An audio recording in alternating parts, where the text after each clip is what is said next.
Welcome everyone, this is Annie Ray. In this episode, we'll discuss why bodybuilder reduce so much of muscle mass after retirement. Let's roll that. Yeah, I've been running and running to keep it 100. It's all that I wanted, but lately I don't get the stomach. The higher the summit, the harder the plummet. They know me all over this planet. I'm just a man and I can't. Alright, so 90s के बाद से जितने भी body builders Olympia stage में compete करते हैं उन्हें हम मसल मॉन्स्टर्स बुलाते हैं। एज उनका जो फ्रेम रहता है वो बहुत ज़्यादा ह्यूज रहता है, लेकिन रिटायरमेंट के 1-2 साल के बाद उनके बॉडी में बहुत ड्रास्टिक चेंज आता है एज वो बहुत ज़्यादा मसल मास रिड्यूस कर लेते हैं। और किसी किसी बॉडी बिल्डर को देख के ऐसा लगता ही नहीं कि उन्होंने कभी ओलंपिया स्टेज में कॉम्पीट भी किया होगा। तो आज के एपिसोड में हम जानेंगे कि बॉडी बिल्डर्स इतना ज़्यादा मसल मास क्यों कैरी करते हैं, रिटायरमेंट के बाद वो इतना ज़्यादा मसल मास क्यों रिड्यूस कर लेते हैं, और उसके बाद में जानेंगे हम कि इतना ज़्यादा मसल मास कैरी करने से उन्हें कौन कौन से हेल्थ इश्यूज आ सकते हैं। बट वीडियो स्टार्ट करने के पहले एक छोटा सा रिक्वेस्ट, अगर आपने मुझे अभी तक इंस्टाग्राम पे फॉलो नहीं किया तो डिस्क्रिप्शन में लिंक होगा, वहां जाके जरूर फॉलो करिएगा। तो स्टार्ट करते हैं आज का एपिसोड। सबसे पहले ये जानते हैं कि ओलंपिया स्टेज में जितने भी बॉडी बिल्डर्स कॉम्पीट करते हैं वो इतने ज़्यादा ह्यूज कैसे हो जाते हैं। तो 90s के पहले के जितने बॉडी बिल्डर्स रहते थे वो इतने ज़्यादा ह्यूज नहीं होते थे, लेकिन वो बहुत अच्छी कंडीशनिंग लेके ओलंपिया स्टेज पे उतरते थे। लेकिन 90s के बाद से जितने भी बॉडी बिल्डर्स आए हुए हैं वो पीईडीज के साथ साथ ह्यूमन ग्रोथ हार्मोन्स का भी यूज करने लगे, इसलिए डे बाय डे वो ज़्यादा बड़े होते गए। अगर आपने 90s के पहले के किसी बॉडी बिल्डर और एट प्रेजेंट डेज के जितने भी बॉडी बिल्डर हैं उनके साथ उनको कंपेयर करेंगे तो मसल मास में आपको बहुत ज़्यादा डिफरेंस दिखेगा।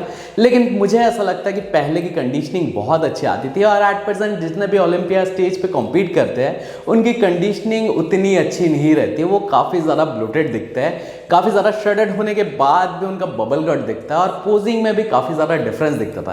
एज पहले के जितने भी बॉडी बिल्डर्स थे वो एस्थेटिकली काफ़ी ज़्यादा अच्छे दिखते थे। डे बाय डे हमारे देखने का नज़रिया चेंज हुआ एज हम एक्सपेक्ट करते हैं कि जो भी बॉडी बिल्डर ओलंपिया स्टेज में कॉम्पीट करे उसका साइज ह्यूज होना चाहिए, इसलिए day by day body builders अपने साइज को ज़्यादा बढ़ाने में लगे हुए रहते हैं। अब बात कर लेते हैं कि बॉडी बिल्डर्स रिटायरमेंट के बाद इतना ज़्यादा मसल मास क्यों लूज कर लेते हैं। तो रिसेंटली मैं सर डेनिस वुल्फ का एक इंटरव्यू देख रहा था और जब मैंने उनको देखा तो मैं उन्हें पहचान ही नहीं पाया, बिकॉज मेरे दिमाग में 2013 वाले डेनिस वुल्फ की इमेज जमी हुई थी। बिकॉज उस टाइम पे सर डेनिस वुल्फ बहुत ज़्यादा ह्यूज थे और एकदम मसल मॉन्स्टर जैसे दिखते थे। लेकिन रिसेंटली जब मैंने उनको देखा तो वो काफ़ी ज़्यादा श्रेडेड हो गए। तो उनके इंटरव्यू का एक छोटा सा पार्ट आप लोग देख लीजिए, फिर आगे बात करेंगे। There's the health aspect to it. Exactly. There's like And, you can't stay that way forever. You just can't. I mean, just Exactly. real talk. There's a purpose for that, right? So Yeah. I was bodybuilding to be the best professional bodybuilder I can be, right? Or the best, right? But, Yeah. You know, then at the end, if it worked out, it's good. If not, yeah. I mean, you can't live like this if you're 45, 50. So everything gets harder. Also, your health is kind of dropping, right? If you're not taking care of it. So for me right now, it's the most important thing.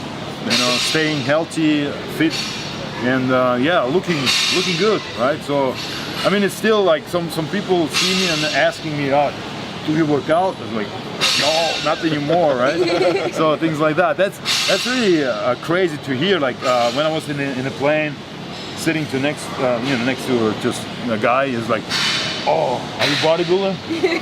You know, it's like it's for me it's like. तो जैसा आपने देखा sir Dennis wolf ने ये बोला हुआ है कि अभी के टाइम पे वो इतना ज़्यादा मसल मास कैरी नहीं कर सकते और वो बहुत ज़्यादा बेहतर फील करते हैं इस फ्रेम में आके। बिकॉज जब भी कोई बॉडी बिल्डर ओलंपिया स्टेज के लिए कॉम्पीट करता है तो वो नॉर्मल इंसान से बहुत ज़्यादा कैलोरीज का इंटेक करता है। जब वो खाना खाएगा तभी तो वो बड़ा बनेगा। साथ में दुनिया में मिलने वाले जितने भी पीईडीज रहते हैं और एचजीएच रहता है उसका यूज़ करते हैं और दुनिया भर के सारे सप्लीमेंट्स का यूज़ करते हैं, तब जाके वो इतने बड़े हो पाते हैं। और एक नॉर्मल इंसान अगर ये सारी चीज़ें करेगा तो कहीं से कहीं तक हेल्दी नहीं रहता। रिसेंटली मैंने सर रॉली विंकलर को भी देखा हुआ है, जब वो ओलंपिया स्टेज पे रहते थे तब वो बहुत ज़्यादा ह्यूज रहते हैं, लेकिन आफ्टर रिटायरमेंट उनका जो साइज़ है वो बहुत ज़्यादा कम हो गया है। और जितने भी बॉडी बिल्डर्स रिटायरमेंट ले लेते हैं उसके कुछ सालों के बाद वो काफ़ी ज़्यादा लीन हो जाते हैं, बिकॉज यही उनके लिए सही रहता है एक हेल्दी लाइफस्टाइल जीने के लिए। अब बात कर लेते हैं कि जितने भी बॉडी बिल्डर्स इतना ज़्यादा मसल मास कैरी करते हैं, इन फ्यूचर उन्हें कौन कौन से हेल्थ इश्यूज आ सकते हैं। नंबर 1 पे है joint and bone related problem. Because एक हेल्दी लाइफस्टाइल जीने के लिए आपके हाइट के अकॉर्डिंग आपका वेट होना चाहिए। एग्जाम्पल के लिए अगर आपकी हाइट 5 फीट 6 इंचेस है तो आपका जो वेट है वो 60 to 65 kgs होना चाहिए। लास्ट ईयर के जो मिस्टर ओलंपिया है जिनका नाम है सर बिग्रामी, उनकी जो हाइट है वो है 5 feet 9 inches. According to that उनका जो वेट होना चाहिए वो 75 to 80 kg होना चाहिए। और जब भी ओलंपिया स्टेज में कॉम्पीट करते हैं तब उनका जो वेट रहता है वो 135 से लेकर 140 kg के बीच में रहता है, और इस बार वो और ज़्यादा ह्यूज होके आने वाले हैं। लेकिन उनका जो हाइट है उसके अकॉर्डिंग उनका जो वेट है वो 75 to 80 kg के आसपास होना चाहिए, और वो डबल वेट कैरी कर रहे हैं। इस वजह से इन फ्यूचर उन्हें जॉइंट और बोन रिलेटेड प्रॉब्लम आ सकते हैं। और जितने भी बॉडी बिल्डर्स हैं ये एक कॉमन सा प्रॉब्लम है कि उनके जॉइंट और बोन में इन फ्यूचर प्रॉब्लम्स आती ही। Number 2 lower back problem. जितने भी बॉडी बिल्डर्स ओलंपिया स्टेज में कॉम्पीट करते हैं वो एक्सट्रीम वेट लिफ्टिंग करते हैं, इसलिए इन फ्यूचर उन्हें लोअर बैक की भी प्रॉब्लम आती है। और किसी किसी बॉडी बिल्डर्स को स्लिप डिस्क की भी प्रॉब्लम आती है। इसलिए आपने देखा होगा कि जितने भी बॉडी बिल्डर रिटायर हो जाते हैं उसके बाद उनको कहीं ना कहीं जाके लोअर बैक की सर्जरी भी करानी पड़ती है। Number 3 is high blood pressure. जितने भी बॉडी बिल्डर्स इतना ज़्यादा मसल मास कैरी करते हैं उसके लिए उन्हें बहुत ज़्यादा high protein and high fat diet पे रहना पड़ता है। इस वजह से उनकी जो बॉडी रहती है वो बहुत ज़्यादा ट्रॉमा में आ जाती है। साथ में वो दुनिया भर के पीईडीज और ग्रोथ हार्मोन्स का यूज़ करते हैं। इस वजह से ज़्यादातर बॉडी बिल्डर्स को in future high blood pressure की भी प्रॉब्लम आती है। Number 4 blood sugar. Body builders अपना मसल मास इंक्रीज करने के लिए बहुत ज़्यादा फूड का इंटेक करते हैं, और जितना ज़्यादा वो खाएंगे उतना ज़्यादा उनका साइज बढ़ेगा, इसलिए वो एक्सटर्नल इंसुलिन का यूज़ करते हैं। और जब वो इंसुलिन लेना बंद कर देते हैं उसके बाद बॉडी के अंदर जो नेचुरल इंसुलिन का प्रोडक्शन है वो भी खत्म हो जाता है, इसलिए इन फ्यूचर उन्हें ब्लड शुगर की भी प्रॉब्लम आती है। Number 5 is heart attack. पिछले कुछ सालों से हार्ट अटैक एक कॉमन सा प्रॉब्लम आया हुआ है बॉडी बिल्डर्स के बीच में। आज जितने भी बॉडी बिल्डर्स ओलंपिया स्टेज के लिए कॉम्पीट करते हैं वो अपने बॉडी को बहुत ज़्यादा ट्रॉमा देते हैं एज वो ह्यूज फूड का इंटेक करते हैं, साथ में पीईडीज और ह्यूमन ग्रोथ हार्मोन्स का यूज़ करते हैं। इस वजह से उनका एलडीएल लेवल बढ़ जाता है एंड इन फ्यूचर उन्हें हार्ट अटैक की भी प्रॉब्लम आती है। Number 6 hormone imbalancement. जितने भी बॉडी बिल्डर्स ओलंपिया स्टेज में कॉम्पीट करते हैं वो दुनिया में पाए जाने वाले सारे पीईडीज का यूज़ करते हैं। पीईडीज का फुल फॉर्म होता है performance enhancing drugs. Because body builder competition के पहले बहुत ज़्यादा एक्सटर्नल आर्टिफिशियल हार्मोन्स का यूज़ करते हैं जिससे उनको अपना डिज़ायर फिजिक मिल सके, लेकिन इन फ्यूचर उनके जो नेचुरल हार्मोन्स रहते हैं उनमें इम्बैलेंसमेंट क्रिएट हो जाता है एंड इन फ्यूचर उनको काफ़ी सारे हेल्थ इश्यूज इस वजह से भी आते हैं। Number 7 mental health problem. Body builders competition के दौरान जब स्टेरॉइड्स का यूज़ करते हैं उसके बाद उनके बॉडी के इंटरनल हार्मोन्स में काफ़ी ज़्यादा इम्बैलेंसमेंट क्रिएट हो जाता है और वो डायरेक्ट अफेक्ट करता है उनके मेंटल हेल्थ को। इसलिए आपने देखा हो कि बहुत सारे बॉडी बिल्डर्स बहुत ज़्यादा एग्रेसिव होते हैं और कुछ बॉडी बिल्डर्स डिप्रेशन के शिकार भी हो जाते हैं। Last but not the least organ enlargement.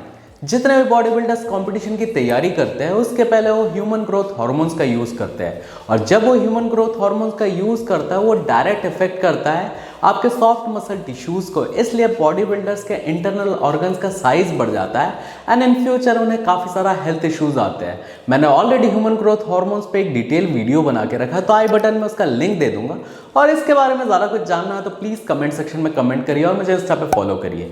Description में लिंक है, वहाँ जाके आप डायरेक्ट क्वेश्चन पूछ सकते हैं। साथ ही में जो रेड कलर का सब्सक्राइब वाला बटन है उसे प्रेस कर दीजिए, बाजू वाला जो बेल आइकन है उसे प्रेस कर दीजिए। Hope you like this video. If you did then please like share subscribe my YouTube channel. Keep pumping, step. Every night, seeing the dark, blind by the light.